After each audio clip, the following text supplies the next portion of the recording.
Como eu falei para todos vocês, a escravidão no Brasil, ela foi diferente das escravidões que existiam em outros países, certo? Porque sempre existiu escravidão.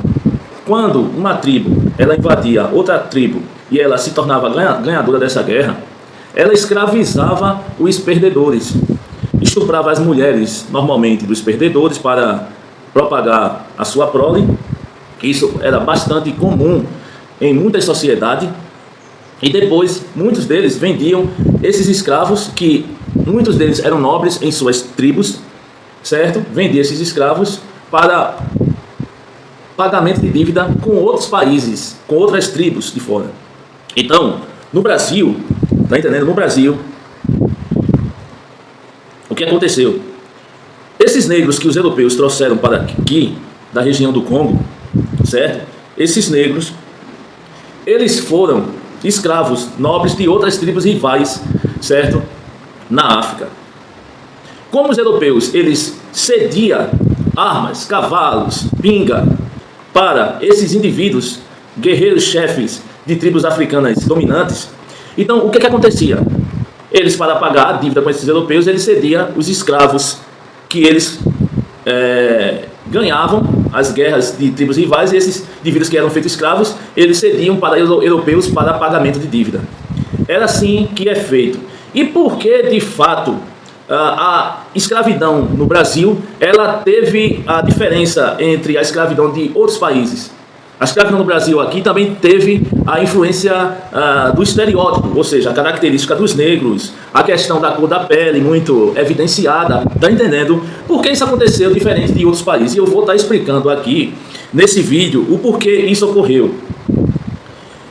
O que aconteceu foi uma interpretação, né, uma interpretação errada, ou uma interpretação deliberadamente distorcida de um texto sagrado, e foi usada como ferramenta de engenharia social para justificar a escravidão e mais tarde o preconceito contra os negros. Tá dando para entender aqui como é que aconteceu, e eu vou estar explicando, porque eu também sou teólogo, certo? E ganhei já cinco prêmios internacionais na área de teologia, né? E tenho obras lançadas, inclusive, dentro dessa perspectiva. Então, eu vou estar explicando o entendimento distorcido dos europeus dentro do texto bíblico, judaico-cristão. E aí, essa interpretação distorcida fez com que, simplesmente, houvesse o preconceito ou a discriminação por conta da cor da pele. Vocês entendem? A base bíblica citada, de forma distorcida, está no livro de Gênesis, capítulo 9. Né? No texto real, onde Noé se embriaga e seu filho Cã o vê nu. Começa com essa história. Noé amaldiçoa Cã, Noé amaldiçoa não Cã, me desculpe, Noé não amaldiçoa não Cã, mas seu neto Canaã, ok? Dizendo que ele seria servo dos servos. E qual é o erro e a fraude que aconteceu para distorcer o texto bíblico referente a essa passagem específica? Certo? A Bíblia nunca menciona a cor da pele, correto? Isso aí é praxe de Cã ou do seu neto Canaã. No entanto, a partir do século XVI e XVII, teólogos europeus interessados em justificar o tráfico negreiro começaram a afirmar que os africanos eram descendentes de Cã e que a marca da maldição era a pele escura. A marca da maldição era a pele escura. Então, por isso que aqui no Brasil houve a discriminação contra o negro por conta da cor da pele. Está entendendo? A escravidão foi com esse estereótipo por conta disso. Aí vem a pergunta aqui que eu faço, só para que as pessoas compreendam de fato. Certo? Então, por que, Rafael, os europeus fizeram isso? Por que os europeus fizeram tudo isso? Se de fato eles estavam recebendo os escravos como parte de dívida de espólio de guerra, por que eles fariam esse tipo de coisa? A gente vai explicar isso, sim, certo? Mais na frente. E vocês vão entender categoricamente, certo, o porquê ocorreu tudo isso. O uso político da religião no Brasil. No Brasil colonial e imperial, eu tenho que colocar esses dois aqui de fato, né? Essa narrativa foi amplamente propagada para manter a ordem social. de que a maldição era a cor da pele, porque veio da descendência de Cã. A pacificação pelo medo ensinava aos escravizados que sua condição de cor era um desígnio divino e que a rebeldia seria um pecado contra Deus. Isso que era propagado pelos europeus de fato. Entende? A questão da validação da elite. Beleza? Vamos entender agora? A elite branca, ou seja, as panelinhas da época, sentia-se moralmente confortável em escravizar, acreditando essa elite que estava cumprindo uma hierarquia bíblica ou divina. Vamos falar agora sobre a questão da perspectiva referente à manipulação da narrativa, a perspectiva do texto bíblico diante da manipulação de narrativas. Ontem, a narrativa era controlada pela igreja e pela coroa, através da Bíblia ou do entendimento bíblico distorcido para manter o poder. Hoje, nos dias atuais, a narrativa é controlada pela esquerda através da educação e cultura, usando o ressentimento para manter o poder. E eu estou falando isso com o maior pesar porque eu sou esquerdista, por mais que as pessoas simplesmente não acreditem nisso. E qual é o padrão? O padrão, em ambos os casos, é a verdade factual. Esqueça as ideologias e vamos falar da verdade factual. O texto bíblico real, ou a história real da África, ela é sacrificada em prol de um projeto de poder. É basicamente isso. Então aí vem a pergunta de milhões. E qual seria a pergunta de milhões? Por que os europeus eles teriam interesse em justificar o tráfico negreiro, afirmando que os africanos eram descendentes de Cã e que a marca da maldição, de fato, era a pele escura? Por quê? Se eles recebiam os escravos por espólio de guerra, por que eles fariam isso? Tem lógica isso, Rafael? Você tem que observar que, recentemente, inclusive, o pastor Marco Feliciano, ele citou a maldição de Cã também como essa questão racial de pele. E agora não, já faz um tempo que ele fez esse comentário infeliz. E aí houve muitas críticas ao pastor Marco Feliciano, pastor que foi deputado muitas vezes. E por conta de quê? Interpretações distorcidas da Bíblia.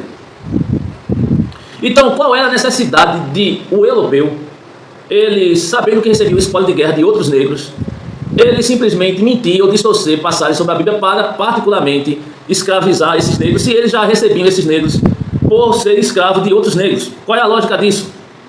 E aí eu vou colocar 3 motivos principais por que isso aconteceu. Certo?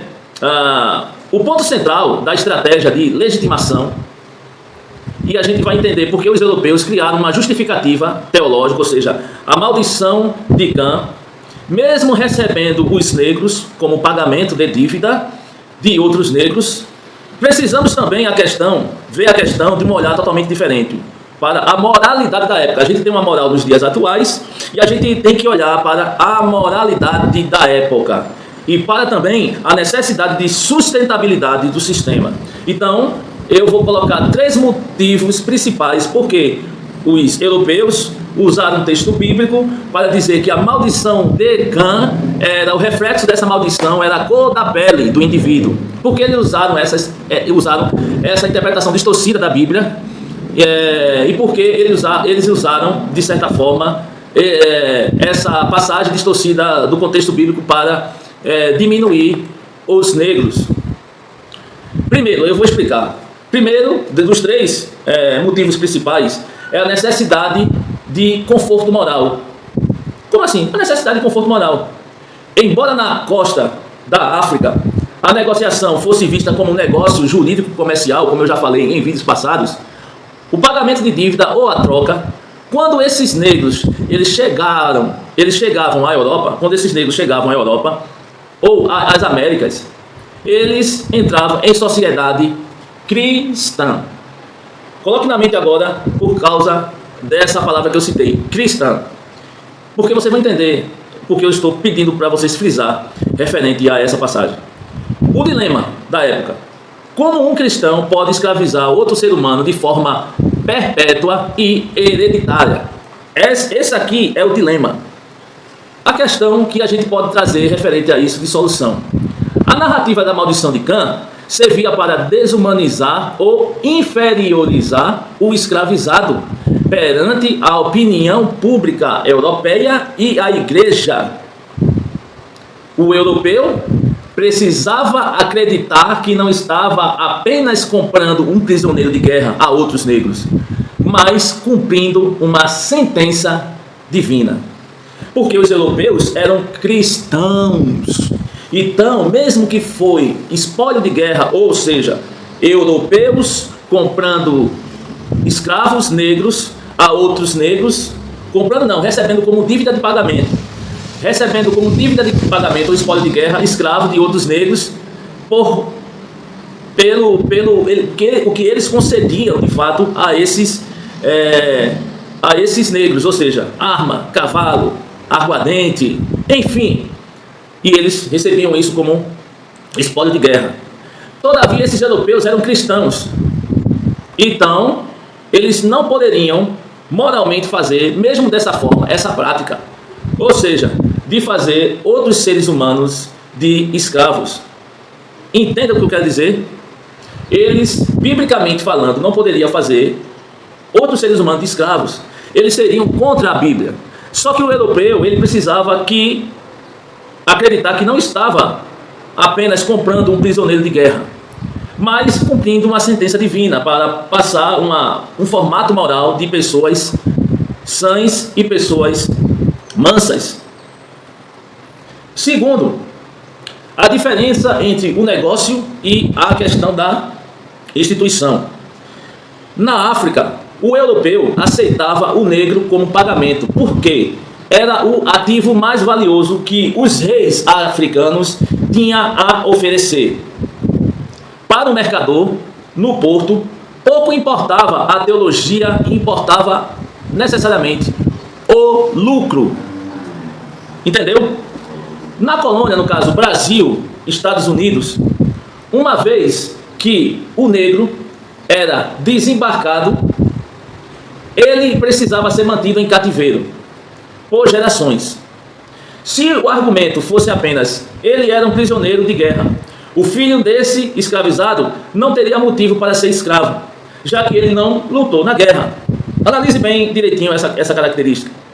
Ao inventar a marca da pele, a maldição de Cã como maldição divina, os europeus criaram uma justificativa para que a escravidão fosse hereditária.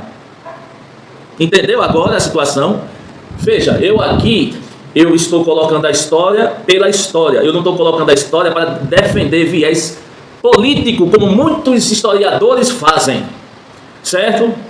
Então, tem que ser honesto com a história. Jogue fora os viés ideológicos. Então, a maldição divina, a maldição de Cã, foi usada como pretexto pelos europeus e para criar uma justificativa que a escravidão fosse hereditária. Ok? E por conta disso que deve existir cotas.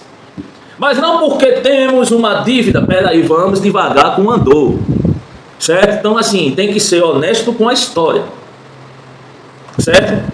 O terceiro, os três motivos, eu falei dois, agora eu vou falar o terceiro, né? A unificação da narrativa, ou seja, o que eu chamo de panelinha da época. Assim como eu mencionei sobre o controle de narrativa que é feito pela esquerda nos dias atuais, no século XVII, no século XVIII, havia um controle feito pela aliança entre coroa e o clero. A coroa e o clero, certo? Havia uma aliança, como existe hoje entre o Estado e a esquerda. No passado, certo? Existia aliança entre a coroa com o clero, ou seja, para quem não sabe o que é o clero, é os padres, é a igreja. Beleza? Se eles admitissem que o negro era apenas um indivíduo politicamente derrotado em uma guerra na África, eles teriam que admitir que ele possuía direitos de prisioneiro. Vocês entenderam até aí? Ao criar esse mito bíblico da maldição de Cã, eles criaram uma narrativa unívoca que impedia o questionamento, porque está usando o texto bíblico. Quem questionasse a escravidão não estaria apenas questionando o rei, mas o próprio Deus. Então, era isso que acontecia. Então, o controle de narrativa, para quem não sabe, é uma ferramenta de poder que atravessa os séculos. No passado, existia o controle da narrativa entre a coroa e a igreja, e o clero. Hoje, o controle da narrativa é entre o Estado e a esquerda. Certo? No passado, usaram uma interpretação errônea ou interpretação distorcida da Bíblia para justificar a escravidão e o preconceito, ignorando o fato de quem era negro vendendo negros por dívida. E no presente, o que acontece? No presente, usa-se uma interpretação simplista da história, ou seja, o maniqueísmo, para justificar privilégios ideológicos e ocupar espaços, ignorando a complexidade dos fatos e também a importância do mérito. Então, o padrão é o mesmo. Não mudou, foi nada. Distorce a realidade, seja a Bíblia ou a própria história, para que um grupo específico ele possa exercer poder sobre os outros sem ser questionado. É particularmente isso que acontece. Então, a escravidão, em outras tradições religiosas e culturais, aconteceu por conta de dívida de guerra e por conta da própria guerra. Aqui no Brasil foi por conta da cor da pele devido à distorção do texto bíblico referente à maldição de Cã. Tá dando para entender agora? Vocês entenderam que estão me assistindo aí do outro lado da tela? Pois é, aconteceu isso dessa maneira, mas tudo isso foi feito para que um grupo específico ele possa exercer poder sobre os outros sem ser questionado. Por quê? Porque eu estou falando da Bíblia. A Bíblia foi escrita por Deus, então, se você questiona Deus, você é uma pessoa vazia. Entende? É basicamente isso. Tá bom? Um abraço do professor Rafael Nascimento. E aqui a gente só traz os fatos históricos, de fato, para fazer com que você compreenda o processo que desencadeou no Brasil e que muitas pessoas usam erros históricos e distorcem a história também para manter você sob rédea, manter você, de fato, manipulado. É isso que acontece. Sempre foi assim e sempre será. Um abraço.